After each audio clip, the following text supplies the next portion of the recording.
तो कहानी शुरू होती है एक शो की होस्ट लीडिया को दिखाते हुए।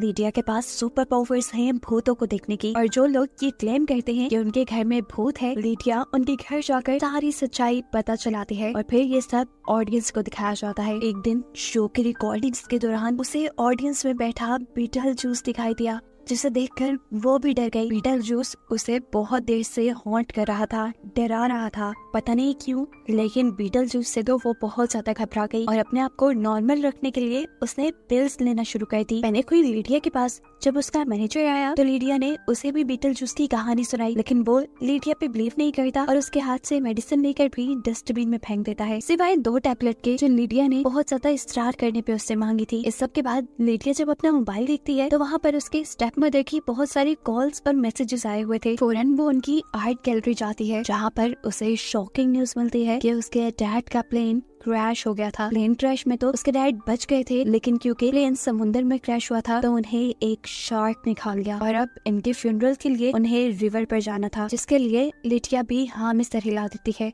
अब सीन कट होकर हमें दोबारा बीटल जूस को दिखाया जाता है, जो आफ्टर वर्ल्ड के अंदर एक डिपार्टमेंट में जॉब कर रहा है। आफ्टर वर्ल्ड यानी मरने की बाद की दुनिया में। यहाँ पर उसके साथ बहुत सारे और अजीबोगरीब क्रिएचर्स भी काम करते हैं। देखने को मिलता है कि यहाँ की एक क्रिएचर जो ऑफिस में काम करती है वो गलती से एक लड़की को दोबारा से जिंदा कर देती है, उसकी सोल को आजाद कर देती है। इस सोल का नाम था डिलोरियस, जो अपनी बॉडी के अंदर चली गई। उसकी बॉडी कटी फटी थी, टुकड़ों टुकड़ों में बटी हुई थी, इसीलिए वो अपने बॉडी के सारे पार्ट्स इकट्ठे करती है और अपने आप को स्टेपल कर लेती है। अब जिस जिन ने डिलोरियस की सोल को आजाद किया था, डिलोरियस उसी के पास जाकर बीटल जूस के बारे में पूछती है, और जब वो जिन कुछ नहीं बताता तो डिलोरियस उसी की सोल सक करके उसकी स्किन को नीचे एक ढेर की तरह फेंक देती है। यहाँ देखने को मिलता है कि लिटिया और उसकी स्टेप मदर दोनों मिलकर लिटिया की बेटी एस्ट्रिड के स्कूल पहुंचे हैं, ताकि वो उसे लेकर उसके ग्रैंडपा के फ्यूनरल पर जा सके। स्कूल में एस्ट्रिड को सारे ही बच्चे तंग किया करते थे क्योंकि उसकी मॉम एक घोस्ट हंटर थी, और ये चीज एस्ट्रिड को भी काफी अजीब लगती थी क्योंकि उसकी मॉम उससे ज्यादा भूतों के साथ वक्त गुजारा करती थी। फिर एस्ट्रिड को जैसे ही अपने ग्रैंडपा की डेथ की खबर मिलती है तो वो भी शॉक रह जाती है। लिडिया और एस्ट्रिड अब ग्रैंडपा की डेथ के बारे में ही बात कर रहे थे कि एस्ट्रिड को अपने फादर की डेथ याद आ गई, जिसके बारे में उसकी मॉम कभी उससे बात नहीं करती थी। अब सीन कट होकर हमें एक घोस्ट डिटेक्टिव को दिखाया जाता है, जो अपने कुछ रिचुअल करके बीटल जूस को अपने पास बुला लेता है। वो बीटल जूस को डिलोरियस की पिक्चर दिखाकर उसके बारे में पूछता है, जिसे देखते ही बीटल जूस इतना डरा कि उसकी आंखें तक बाहर आ गई, और फिर उसने डिटेक्टिव को बताया कि मेरा अब इस लड़के से कोई ताल्लुक नहीं, मैंने इससे शादी की थी जब हम जिंदा थे और हम दोनों ही ग्रेव रॉबरी किया करते थे, लेकिन फिर उसने मुझे धोखा दिया। वो एक सोल सकिंग कल्ट की मेंबर थी और उसने मुझे जहर देकर मारना चाहा, लेकिन मरने से पहले अपनी जान बचाने के लिए मैंने उसके ही चाकू से टुकड़े टुकड़े कर दिए, और अब वो उसी का मुझसे बदला लेना चाहती है। ये डिटेक्टिव उसे बताता है कि डिलोरियस को किसी ने दोबारा रिवाइव कर दिया है, किसी ने दोबारा जिंदा कर दिया है, और वो तुम्हें ही ढूंढ रही है। यहाँ रिवर के पास वाले घर में, जहाँ पर लिटिया, उसकी स्टेप मॉम और उसकी बेटी अपने डैड का फ्यूनरल मना रहे थे, वहीं पर उसका मैनेजर उसे प्रपोज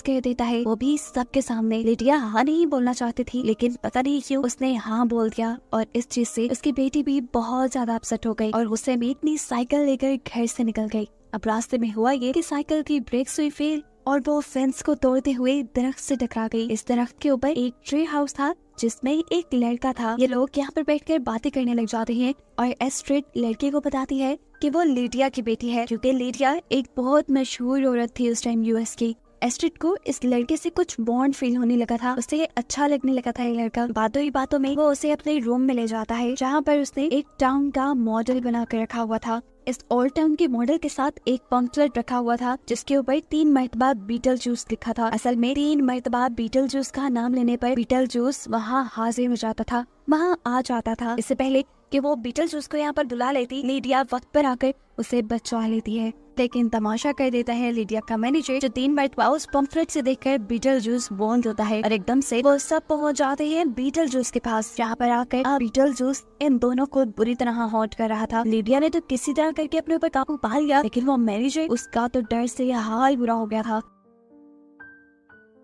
तब लिडिया अपने घोस्ट वाला नॉलेज दिखाते हुए इन दोनों को किसी तरह अपनी दुनिया में वापस ले आती है। अब दिखाया जाता है कि लिडिया की शादी होने वाली थी, जिससे एस्ट्रिड बिल्कुल भी खुश नहीं थी। इसलिए एस्ट्रिड ने फैसला किया कि वो लिडिया की शादी अटेंड नहीं करेगी, बल्कि अपने दोस्त के घर जाएगी। एस्ट्रिड भी इस चीज के लिए मान जाती है और उसे उस लड़के के घर जाने की परमिशन दे देती है, जहाँ पर ये लोग काफी अजीबोगरीब चीजें देखते हैं और फिर एक दूसरे के करीब भी आ जाते हैं। जब ये दोनों किस कर रहे थे, तब एस्ट्रिड ने फील किया कि ये लोग हवा में उड़ रहे हैं और फिर जाकर इस लड़के ने अपनी असल सच्चाई एस्ट्रिड को बताई कि वो तो असल में एक घोस्ट है। कई सालों पहले वो उसी दरख्त के नीचे मर चुका था जहाँ पर वो एस्ट्रिड से पहली मर्तबा मिला है। वो एस्ट्रिड के करीब इसलिए आया है क्योंकि उसे एस्ट्रिड की हेल्प चाहिए दोबारा जिंदा होने में, और जिंदा होने के बाद वो और एस्ट्रिड हमेशा साथ रह सकते हैं। इस लड़की को दोबारा जिंदा करने के लिए इन्हें आफ्टर वर्ल्ड में जाना पड़ता। उसके लिए एस्ट्रिड इसलिए मान जाती है क्योंकि इस लड़के ने कहा था कि वहाँ तुम अपने डैड से मिल पाओगी। यहाँ पर लिडिया एस्ट्रिड के दोस्त का घर खरीदना चाहती थी। वो जब इस बारे में बात करती है तो स्टेट एजेंट बताती है कि वो घर बिक नहीं सकता क्योंकि वो घर मर्डर हाउस के नाम पे मशहूर है। असल में जो उस घर में रहता था, उनके बेटे ने अपने दोनों पेरेंट्स का मर्डर कर दिया था, और जितनी देर में पुलिस उस बच्चे को पकड़ने के लिए पहुंची, वो बच्चा भी ट्री से गिरकर खुद मर गया। ये जानकर लिडिया का डर से बुरा हाल हो गया क्योंकि वो उस लड़के से खुद भी मिलकर आई थी और उसी लड़के ने उसकी बेटी से भी दोस्ती कर ली थी, और वो लड़का एक इंसान नहीं था बल्कि एक जिन था। लिडिया ये जान गई थी कि उसकी बेटी खतरे में है। जैसे ही वो उसे बचाने के लिए उस लड़के के घर तक पहुंचती है, तब तक वो लड़का एस्ट्रिड को मैनिपुलेट करके वहाँ आफ्टर वर्ल्ड का दरवाजा खोल चुका था। इससे पहले कि लिडिया उन दोनों को बचा पाती, वो दोनों आफ्टर वर्ल्ड के अंदर चले जाते हैं। नजार लिडिया अपने घर वापस आ जाते हैं। उसे किसी तरह अपनी बेटी को बचाना था। जब उसे कोई रास्ता समझ नहीं आया तो उसने बीटल जूस को ही बुला लिया। बीटल जूस हैरान था कि किसी ने उसे कैसे बुला लिया, लेकिन जब लिडिया उसे बताती है कि उसे बीटल जूस की मदद चाहिए उसकी बेटी को बचाने के लिए, तो बीटल जूस मान जाता है क्योंकि वो दिल का बुरा नहीं था। वो अब दीवार पे एक बॉम्ब बनाते हुए कुछ मैजिकल स्पेल्स बोलता है और वहाँ आफ्टर वर्ल्ड का दरवाजा खुल जाता है। अब क्योंकि उसने दरवाजा बॉम्ब से ही तोड़ दिया था तो ये बंद तो हो नहीं सकता था, इसलिए उसने अपने एक गार्ड को कहा कि इसके पास खड़े रहो और कोई भी इस जगह से बाहर बिल्कुल न जा सके। यहाँ दुनिया में दिखाया जाता है कि लिडिया की स्टेप मॉम अपने हस्बैंड को ऑनर देने के लिए कोई रिचुअल कर रही थी, वो भी 2 सांपों के साथ। ये काम किसी ने उसे बताया था और ये भी कहा था कि ये दोनों ही सांप जहरीले नहीं है, लेकिन उसके साथ उल्टा हुआ। उसने जैसे ही ये दोनों सांप पकड़े, दोनों सांपों ने उसकी गर्दन पे डसते हुए उसे मार दिया, और जब उसकी आँख खुली तो वो भी आफ्टर वर्ल्ड में थी। यानी लिडिया की पूरी फैमिली अब आफ्टर वर्ल्ड के अंदर है। यहाँ आफ्टर वर्ल्ड के अंदर हम देखते हैं कि एस्ट्रिड को उस लड़के का असली चेहरा पता चला। वो एस्ट्रिड को बताता है, मैं तुम्हें यहाँ इसलिए नहीं लेकर आया क्योंकि मुझे जिंदा होने के बाद तुम्हारे साथ रहना है, बल्कि मैंने तो तुम्हारे साथ गेम खेली है। मुझे मेरी जिंदगी वापस चाहिए थी, इसके बदले मुझे कुछ तो आफ्टर वर्ल्ड को देना था, इसीलिए मैं तुम्हें यहाँ ले आया। यानी वो एस्ट्रिड की जिंदगी के बदले अपनी जिंदगी मांग रहा था, और एस्ट्रिड ये सुनकर शॉक रह गई। अब इससे पहले कि एस्ट्रिड को वहाँ के गार्ड्स कहीं और ले जाते, एस्ट्रिड के डैड उसे देख लेते हैं। ये गार्ड्स एस्ट्रिड को लेकर एक ट्रेन के अंदर जा रहे थे, लेकिन ट्रेन के दरवाजे के ऊपर एस्ट्रिड के डैड एक पोर्टल खोल देते हैं, जहाँ से एस्ट्रिड और उसे बचाती हुई पीछे उसकी मॉम लिडिया दोनों पहुंच जाते हैं सैटर्न के मून पर। यहाँ पर बहुत सारी अजीबोगरीब क्रिएचर्स उनके पीछे पड़ गई। यानी एक मुसीबत बंद हुई तो उनके सामने दूसरी आ गई। अब इन्हें इन क्रिएचर्स से बचना था। ये लोग इन क्रिएचर्स से बचकर भाग रहे थे कि एकदम से इनके सामने एक और पोर्टल खुल गया। ये आफ्टर वर्ल्ड का ही पोर्टल था जो रिचर्ड गिनी एस्ट्रिड के डैड ने उन्हें बचाने के लिए खोला था, और वो वक्त पर इन दोनों को बचा भी लेता है। यहाँ पर देखने को मिला कि डोलोरियस अभी दुनिया में अपना फेवरेट काम कर रही है, यानी लोगों की सोल सक कर रही है, और साथ में उसे बहुत शिद्दत से तलाश है बीटल जूस की भी, जिससे उसे बदला लेना है। इसीलिए वो आफ्टर लाइफ में बीटल जूस के डिपार्टमेंट में आती है, जहाँ उसे कोई भी नहीं मिला क्योंकि सभी उससे डरकर छुप गए थे। लेकिन डोलोरियस को भी यहाँ पर एक घोस्ट उसका दिख ही जाता है, जिसकी सोल सक करके वो उसे वहीं छोड़ देती है। इनकी जान बचाने के बाद और इनसे मिलने के बाद एस्ट्रिड के डैड के साथ साथ एस्ट्रिड और लिडिया भी बहुत खुश थे। अभी ये लोग अपनी जीत का जश्न मना ही रहे थे कि सामने उन्होंने देखा कि वो लड़का जो अपने सोल के सौदे में एस्ट्रिड को यहाँ लेकर आया था, वो अपने पासपोर्ट पे स्टैंप लगा रहा है, और अब इन्हें लगा कि ये लोग कुछ भी नहीं कर पाएंगे, ये लोग एस्ट्रिड की जान नहीं बचा पाएंगे।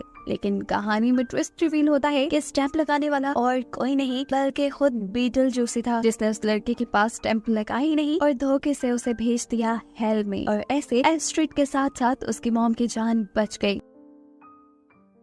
उन दोनों को भेज दिया जाता है दोबारा असली दुनिया में, जबकि यहाँ पर यानी आफ्टर वर्ल्ड के अंदर अब बीटलजूस को मिलती है लीडिया की मॉम, जो अभी तक इस बात के ऊपर बिलीव कर ही नहीं पा रही थी कि वो मर गई है। वो बीटलजूस से मदद मांगती है और बीटलजूस उसकी भी मदद करने को तैयार हो जाता है और उसे लेकर पहुंच जाता है दुनिया में जहाँ चल रही थी लीडिया और उसके मैनेजर की शादी। बीटलजूस ने आते ही इस शादी को रुकवाया। आखिर इस शादी से उसे क्या प्रॉब्लम थी? उसे असल में लीडिया की शादी से ये प्रॉब्लम थी क्योंकि वो लीडिया की मदद करने को ऐसी शर्त पे माना था कि लीडिया उससे शादी करेगी। ये बात सबको बताने से पहले वो मैनेजर के गले में एक ट्रुथ सीरम इंजेक्ट कर लेता है, जिससे वो मैनेजर इन सब के सामने सच बोल देता है कि उसे लीडिया में कोई इंटरेस्ट नहीं, ना ही वो लीडिया की इस पावर पर बिलीव करता है कि वो भूत देख सकती है। उसे तो सिर्फ लीडिया के पैसे अच्छे लगते हैं और इसीलिए वो लीडिया से शादी कर रहा था। ये जानने के बाद लीडिया के साथ साथ सभी बहुत ज्यादा शॉक हो जाते हैं। लीडिया को तो गुस्से से बुरा हाल हो गया था और इसी गुस्से को देखते हुए बीटलजूस उसके हाथ को एक पंच में बदल देता है और लीडिया भी बिना सोचे समझे जोरदार पंच सामने मैनेजर को मारती है और वो मैनेजर उड़ता हुआ जाकर गिरता है चर्च के बाहर। अब बारी थी बीटलजूस के असल मकसद की, यानी लीडिया की और उसकी शादी की, जिसके लिए बीटलजूस सबसे पहले यहाँ आए हुए सभी गेस्ट को उनके फोन्स के अंदर ट्रैप कर देता है और फिर लीडिया को अपने जादू से एक रेड कलर का गाउन पहना देता है। लीडिया भी बहुत ज्यादा डर चुकी थी, वो कैसे एक भूत से शादी कर ली थी, अभी तो कोई भी कुछ नहीं कर पा रहा था। तब एस्ट्रिड चुपके से एक बुक खोलती है जो उसे उस जिन के घर से मिली थी। इसके अंदर आफ्टर वर्ल्ड के सारे मसले को हल करने की सॉल्यूशंस थे। वो यहाँ पर एक लूप होल बनाने का सोचती है और इतने में ही यहाँ पर एंट्री कर लेती है डेलोरियस, जो कि बीटलजूस की एक्स वाइफ होने के साथ साथ उसकी सबसे बड़ी दुश्मन भी है। अब इससे पहले कि डेलोरियस बीटलजूस को कोई भी नुकसान पहुँचाती, एस्ट्रिड यहाँ पर सैटर्न के मून का एक पोर्टल खोलने में कामयाब हो गई, जहाँ से एक बहुत बड़ा मॉन्स्टर निकल आया। बीटलजूस ने अपने आप को तो एक कपड़े से छुपाते हुए पहचान लिया, लेकिन ये मॉन्स्टर अब किसी को तो खाता। ये मॉन्स्टर खा गया यहाँ पे खड़े हुए डेलोरियस के साथ साथ लीडिया के मैनेजर को भी, जिसके बाद ये हॉल बंद हो गया। डेलोरियस के खत्म होने के बाद बीटलजूस को कोई टेंशन नहीं रही थी। अब वो दोबारा शादी को कंटिन्यू करने की बात करता है और ये सुनकर सभी लोग डर जाते हैं, लेकिन यहाँ पर एस्ट्रिड अकल से काम लेती है और बीटलजूस से कहती है, तुमने ये कॉन्ट्रैक्ट आफ्टर वर्ल्ड के लिए किया था, लेकिन अभी तो मेरी मॉम जिंदा है, अभी वो तुमसे क्यों शादी करेंगी? ये सुनकर तो लीडिया की वजह से जान में जान आई थी। वो अभी 3 मरतबा बीटलजूस का नाम लेती है और ऐसे बीटलजूस किसी गुब्बारे की तरह फूल कर फट जाता है। फाइनली अब ये लोग किसी भी भूत से आजाद थे, लेकिन यहाँ पर अब थे लीडिया की स्टेप मदर और उसके डैड, जो भी उन्हें गुड बाय कहकर आफ्टर लाइफ में चले जाते हैं, क्योंकि लीडिया की स्टेप मॉम अब आफ्टर लाइफ को एक्सेप्ट कर चुकी थी। फिल्म के पोस्ट क्रेडिट सीन्स में हमें दिखाया जाता है कि लीडिया अपने शो का आखिरी एपिसोड होस्ट कर रही है और इसके बाद उसने रिटायरमेंट लेने का फैसला किया है, क्योंकि वो अपनी बाकी की जिंदगी एस्ट्रिड के साथ गुजारना चाहती है और उसे ज्यादा से ज्यादा वक्त देना चाहती है। इसीलिए ये दोनों शिफ्ट हो जाते हैं ट्रांसिल्वेनिया, जहाँ पर एस्ट्रिड की नजर जाती है एक ड्रैकुला सूट पहने हुए लड़के के ऊपर। वो काफी हैंडसम था, इसीलिए तो अगले सीन में उनकी शादी भी दिखा दी गई और उससे अगले सीन में दिखाया गया कि एस्ट्रिड के पास एक बेबी पैदा हो रहा था, जो बेबी कोई और नहीं बल्कि बीटलजूस था, जिसने पैदा होते ही डॉक्टर को काट कर उसे मार डाला। ये देखते ही फौरन लीडिया की आंख खुल गई, क्योंकि ये उसका एक डरावना ख्वाब था, लेकिन शायद ये ख्वाब उसे बीटलजूस से दिखा रहा था, क्योंकि उसने फील किया कि उसके साथ बेड पर बीटलजूस लेटा हुआ है। वो जैसे ही मुड़कर पीछे देखती है तो उसे पता चलता है कि ये भी उसका बुरा ही ख्वाब है, जो जानकर वो काफी रिलैक्स हो जाती है और बस इसी को दिखाते हुए ये मूवी यहाँ खत्म हो जाती है।